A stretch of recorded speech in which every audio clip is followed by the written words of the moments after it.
ASM info viewers அனைவருக்கும் வணக்கம். So கொய்யா பற்றிய பலன்கள் நம்ம ஏற்கனவே பார்த்துருக்கோம். ஸோ இதில் பிரத்யேகமாக என்ன பண்ண போகிறோம் அப்படின்னு பார்த்தீங்கன்னா, கொய்யா இலையின் பயன்கள். ஸோ கொய்யா டீ எடுப்பதால் என்ன பலன் அப்படிங்கிறத தான் யூஸ்வலாக இந்த பதிவில் பார்க்க போகிறோம். யூஸ்வலாக கொய்யா இலை அப்படிங்கிறப்ப இங்கே நம்ம யூஸ் பண்ணுறது முற்றிய இலைகள். தயவுசெய்து எடுக்காதீங்க. தளிர்றதுக்கு பார்த்தீங்களா, அதை தான் நம்ம எடுக்கணும். ஸோ யூஸ்வலாக ஒவ்வொரு மூலிகை பற்றியும் நம்ம சொல்லும் பொழுது அதனோட சுவை, தன்மை, வீரியம் அப்படிங்கிறது நம்ம சொல்லக்கூடிய வழக்கம். அந்த மாதிரி இந்த கொய்யா இலைக்கு என்ன அப்படின்னு பார்த்தீங்கன்னா, சுவை பார்த்திங்கன்னா துவர்ப்பு சுவை. அது எல்லாருக்குமே தெரியும். வாயில் வச்சு பார்த்தோம்னா துவர்ப்பு சுவை இருக்கும். ஆனால் தன்மை அப்படிங்கிறப்ப நம்ம கொய்யா பழம் அப்படிங்கிறப்ப தட்பம் அப்படின்னு சொல்லுவோம், குளிர்ச்சி. ஆனால் கொய்யா இலை அப்படிங்கிறப்ப அதோட தன்மை எப்படி இருக்கும் அப்படின்னு பார்த்திங்கன்னா வெப்பத்தன்மையாக தான் இருக்கும். பிரிவும் என்ன அப்படின்னு பார்த்தீங்கன்னா கார்ப்பு. அது கார்ப்பு பிரிவு போகிறனால தான் அதோடைய தன்மை எப்படி இருக்குது பார்த்திங்கன்னா வெப்பத்தன்மையாக இருக்குது. சரி, ஓகே. இதை எதற்காகலாம் யூஸ் பண்ணலாம்? ஸோ துவர்ப்பு இருக்குங்கிறனால நம்ம வைடாக யூஸ் பண்ணலாம். ஆனால் எந்த மாதிரி இதுக்கு யூஸ் பண்ணலாம் ஃபஸ்ட் அப்படிங்கிறத தான் இதில் பார்க்க போகிறோம். ஃபஸ்ட்டு கொய்யா இலை டீ. இந்த டீ பொதுவாக நம்ம ப்ரிப்பேர் பண்ணுறது. அதுக்கப்புறம் இது யார் யார் குடிக்கலாம் அப்படிங்கிறத இந்த பதிவில் பார்ப்போம். ஸோ கொய்யா இலை என்ன அப்படின்னு பார்த்தீங்கன்னா, இளந்தளிர் இலை வெறும் 5 இலை எடுத்துக்கணும். எடுத்துகிட்டு நல்லா ஒரு சின்ன சின்னதாக பொடிதாக பீத்து கொள்ளணும். பிச்சுட்டு அதில் என்ன பண்ணணும் அப்படின்னு பார்த்தீங்கன்னா, நல்லா ஒரு 2 கிளாஸ் தண்ணீர் விடுங்க. தண்ணீர் விட்டு 20 நிமிடம் அதை பாயில் பண்ணணும். ஸோ பாயில் பண்ணால் சிம்முன்னு கிடையாது. அடுப்பில் பார்த்திங்கன்னா 3 அடுப்பு இருந்ததுன்னா மீடியமாக இருக்கும் பார்த்திங்களா, அதில் சிம்மில் வைக்கலாம். இல்லை டாக்டர் எங்களுது கொஞ்சம் பெரிய அடுப்பு தான் இருக்குது அப்படின்னா, பெருசு சின்னது 2 தான் இருக்குது அப்படின்னா பெரிய அடுப்பில் வச்சுட்டு சிம்மில் 20 நிமிடங்கள் வைக்கணும். ஸோ 20 நிமிடங்கள் வைக்கிறப்ப கொஞ்சம் கொஞ்சமாக கொதித்து அது வற்றும். ஸோ வற்றினோடனே அதை எடுத்து வச்சுட்டு ஒரு 20 நிமிடம் என்ன அப்படின்னு பார்த்திங்கன்னா லைட்டாக கூலிங்காக விடணும். கூலிங் ஆன பிறகு அதை என்ன செய்யணும், ஃபில்ட்ரு பண்ணி பருகணும். ஸோ இதுதான் பார்த்திங்கன்னா கொய்யா இலை டீ ப்ரிப்பேர் பண்ணக்கூடிய முறை.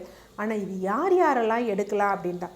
யூஸ்வலாக எல்லோருக்கும் வழக்கத்தில் தெரிஞ்ச ஒரு விஷயம் அப்படின்னா, சர்க்கரை நோயாளிகள் இதை எடுக்கலாம். ஸோ நீங்கள் எந்த மருத்துவ முறை ஃபாலோ பண்ணாலும் இந்த டீயை நீங்கள் தாராளமாக காலையும் மாலையும் வெறும் வயிற்றில் நம்ம அதாவது எம்டி ஸ்டமக்கில் இது எடுக்கலாம்.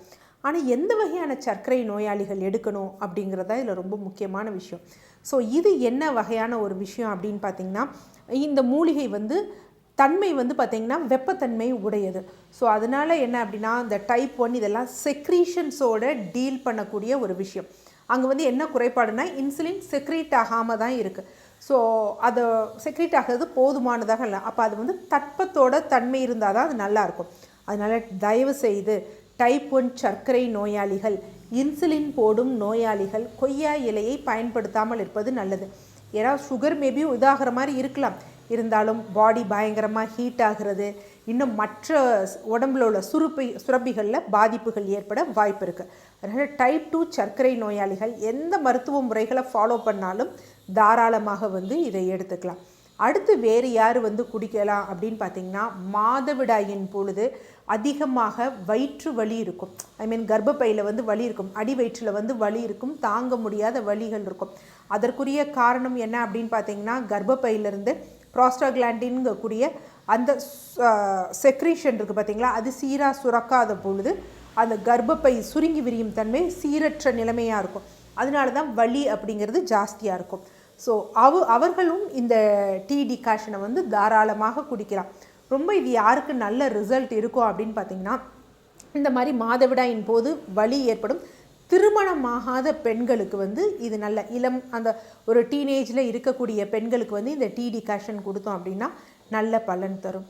அடுத்து இதை இன்டர்னலாக தான் யூஸ் பண்ணணுமா, எக்ஸ்டர்னலாக யூஸ் பண்ணலாமான்னா தாராளமாக எக்ஸ்டர்னலாகவும் யூஸ் பண்ணலாம். இப்போ இந்த கஷாயம் போட்டு நம்ம கொதிக்க வச்சு ஆற வச்சிடுறோம் பார்த்திங்களா, பற்கள் எனக்கு ஈறு வீக்கம் வருது, ஈறுகளில் ரத்தம் வடியுது அப்படிங்கிறவங்க என்ன பண்ணலாம் அப்படின்னா, இந்த யூஸ்வலாக பல் பொடி போட்டு நம்ம பல் துளக்கிட்டு வாய் கொப்பளிச்சிடுறோம் பார்த்திங்களா, அந்த வாய் கொப்பளிப்பதற்கு இந்த தண்ணீரை இந்த டீ தண்ணீரை நம்ம யூஸ் பண்ணோம் அப்படின்னா இந்த துவர்ப்பு தன்மை நல்லா நமக்கு இன்னும் அந்த பல்லீறுகளில் இருகல் தரக்கூடிய தன்மையை ஏற்படுத்தும். ஸோ அதனால் என்ன அப்படின்னா, இது சர்க்கரை நோயாளிகளும் எடுக்கலாம், அதே மாதிரி மாதவிடாயின் போது வலிகள் ஏற்படுறவங்க எடுக்கலாம். எக்ஸ்டர்னலாக பல்லீறுகளில் வலி இருக்கவங்க எடுக்கலாம். இதை வந்து நாங்கள் அல்சர் பேஷண்ட்ஸ் எடுக்கலாமா அப்படின்னா அல்சர் பேஷண்ட்ஸும் தாராளமாக எடுக்கலாம். ஆனால் எப்போ எடுக்கணுங்கிறதான் முக்கியம். ஸோ இப்போ நம்ம முன்னாடி சொன்ன 2 இருக்குது பார்த்தீங்களா, பீரியட்ஸ் பெயின் இருக்கிறவங்க, சர்க்கரை நோயாளிகள், இவங்கெல்லாம் எப்போ எடுக்கணும் அப்படின்னா வெறும் வயிற்றில் எம்டி ஸ்டமக்கில் எடுக்கணும். ஆனால் அல்சர் கம்ப்ளைண்ட் உள்ளவங்க மட்டும் என்ன உணவு உண்ட பிறகு எடுக்கணும். எவ்வளோ அப்படின்னு பார்த்தீங்கன்னா நல்லா ஒரு அரை கிளாஸ் வெது வெதுப்பாக இருக்கிறத சிப் பண்ணி வந்து குடிக்கணும். ஏன்னா இந்த துவர்ப்பு தன்மை வந்து நம்ம முன்னாடி இருக்கிறதுல, ஏன்னா வெப்ப வீரியமாக இருக்கிறதுனால நம்ம முன்னாடி எடுத்தோம்னா இன்னமும் வந்து நமக்கு அந்த வயிற்றுப்பகுதியோட சளிச்சவை இன்னும் வந்து இரிட்டேட் பண்ணுற மாதிரி இருக்கும். அதனால் அவர்கள் மற்றும் உணவு உண்ட பின்பு வந்து எடுக்கணும். ஸோ இது இல்லாமல் கொய்யாப்பழத்தில் இருக்கக்கூடிய அதே விட்டமின் ஏ, விட்டமின் சி சத்துக்கள் எல்லாம் இந்த கொய்யா இலையிலையும் இருக்குது. ஸோ மேற்கூறிய இந்த 3 முறையும் பயன்படுத்தி நீங்கள் கண்ட அனுபவத்தை வந்து எங்களுக்கு கமெண்ட் செக்ஷனில் போஸ்ட் பண்ணுங்கள். நன்றி.